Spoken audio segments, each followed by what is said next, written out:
Why does Squidward suck so bad at playing the clarinet?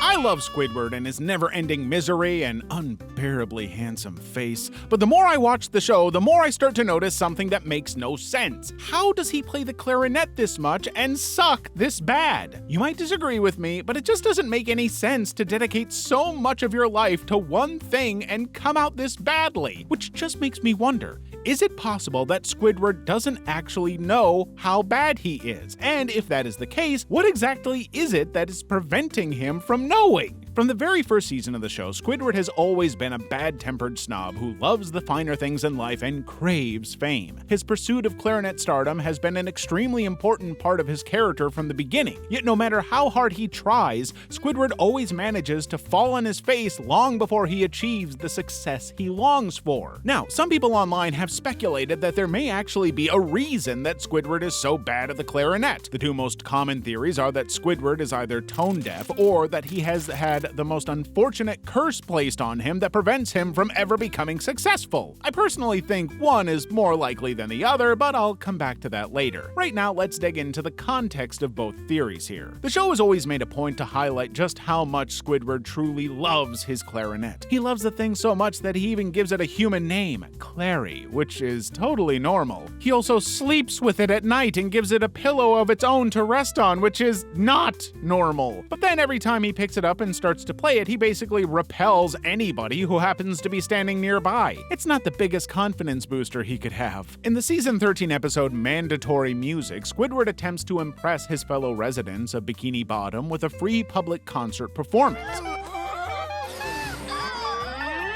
But instead of being impressed by his talents, the residents angrily chase Squidward out of the park. His music makes entire buildings collapse, and eventually he gets interrogated by the music police, who confiscate his clarinet and send him to mandatory music education at a local academy. They basically use their authority to order him to get good. Anyway, Squidward's re-education is pretty much ruined when SpongeBob joins the class and becomes the only member of the entire group to show any kind of musical talent.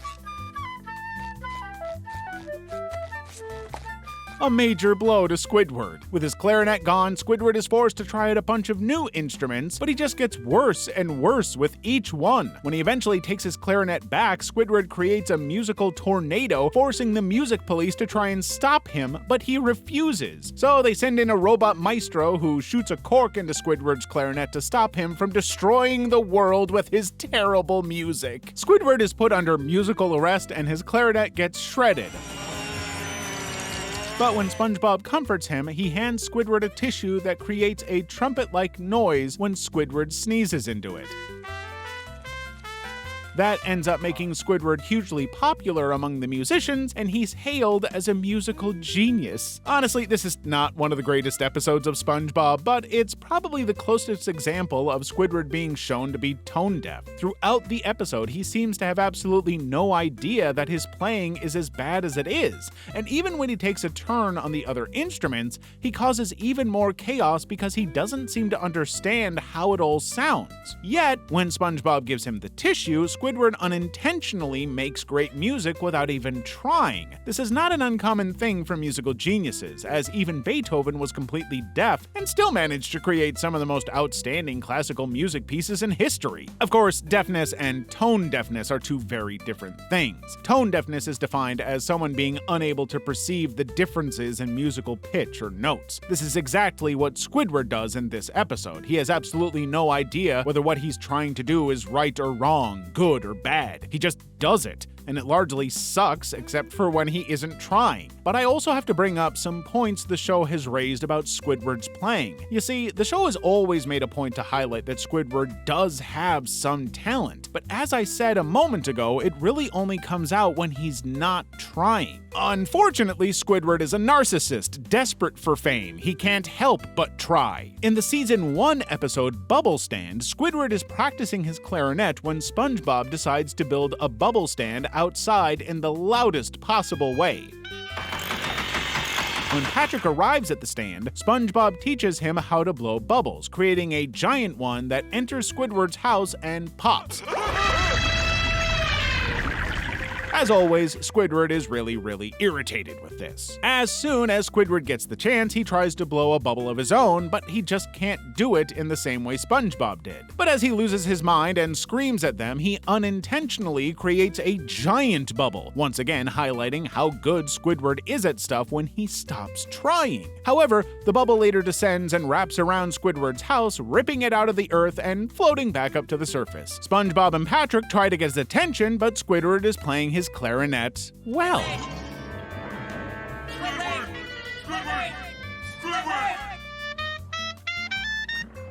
When he finally realizes what's going on with his house, he's super high above ground level. The bubble pops with a serious explosive force, leaving the house plummeting back to Earth.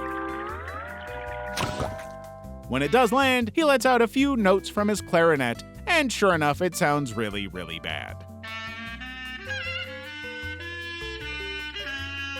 If we go back and look at the episode again, we can see that Squidward got really good at the clarinet after he had expelled all of his anger.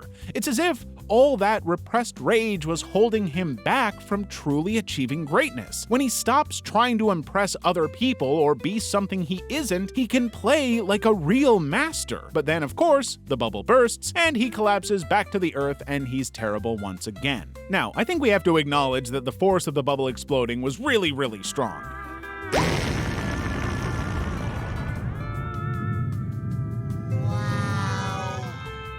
So it's possible that this had a major effect on his hearing and could actually have sent him from being just tone deaf to fully deaf. I mean, I guess it's like people who have had guns fired right next to their eardrums, leaving with irreparable damage and sometimes full deafness. So maybe we just witnessed the reason that Squidward is so truly terrible at the one hobby he loves. But what if it isn't anything to do with being tone deaf? What happens if Squidward's ears are completely normal and healthy? In that case, how is he so appalling on the clarinet? Well, that's where the curse comes in.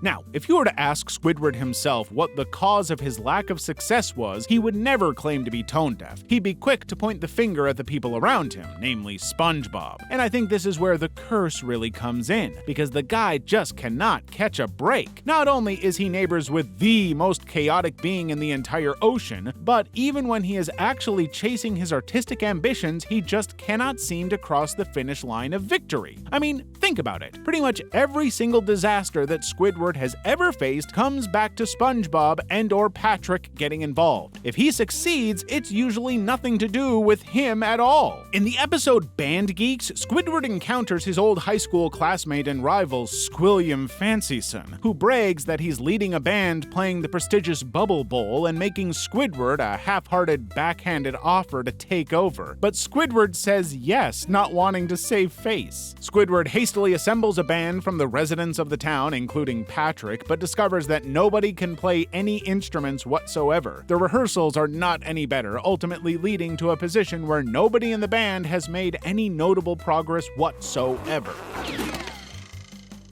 Too bad that didn't kill me. He gets so upset that they haven't taken his dream seriously that he eventually just leaves altogether. When the day of the performance arrives, Squidward is ready for the inevitable failure that seems to haunt him. Instead, SpongeBob makes him look incredible, choreographing an elaborate rock performance that humiliates Squilliam and makes Squidward look like a genius. I think this shows, again, that Squidward is really his own worst enemy. When he gets out of the way and lets someone else take over, everything goes perfectly well. But when he's in charge, it's just one disaster after another. In fact, it's entirely possible that he is the curse. Think about it. When he's completely out of the picture, it's about as close to success as he ever gets. But when he's the one leading the effort, it just never works out the way he wants it to. Now, I also want to add a third option, which is that Squidward may only be unsuccessful and bad because he plays badly on purpose. What would ever compel an ambitious success seeker like Squidward to do such a thing? Revenge. Namely, revenge on SpongeBob and Patrick. It sounds crazy, I know, but we have entire episodes in which SpongeBob and Patrick do everything they can to make as much noise as physically possible, seemingly just to drive Squidward to the brink of insanity. I don't think it's unrealistic to imagine that Squidward would want to get vengeance any way he could, by making so much noise that people leave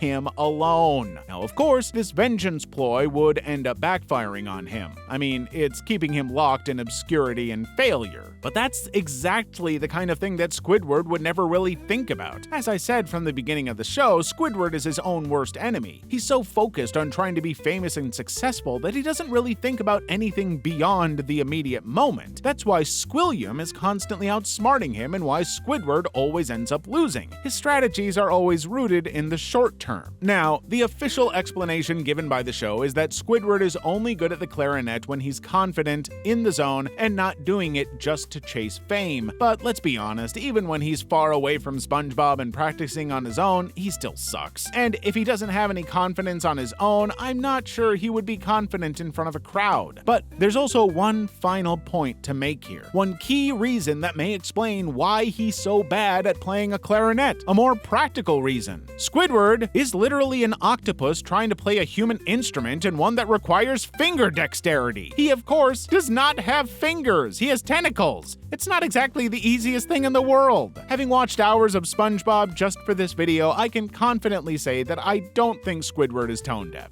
He shows some moments of genuine brilliance and talent, but I do think that he is cursed. Unfortunately, the curse is just him. As long as he's involved in something, it will never be a success. If you live in Bikini Bottom, you'll want to stay as far away from this guy as humanly possible because he does seem to be cursed to never actually succeed as long as he wants to. Or maybe Squidward is just a pretty bad octopus musician who chose an instrument that requires fingers. I don't know, man. I just like cartoons.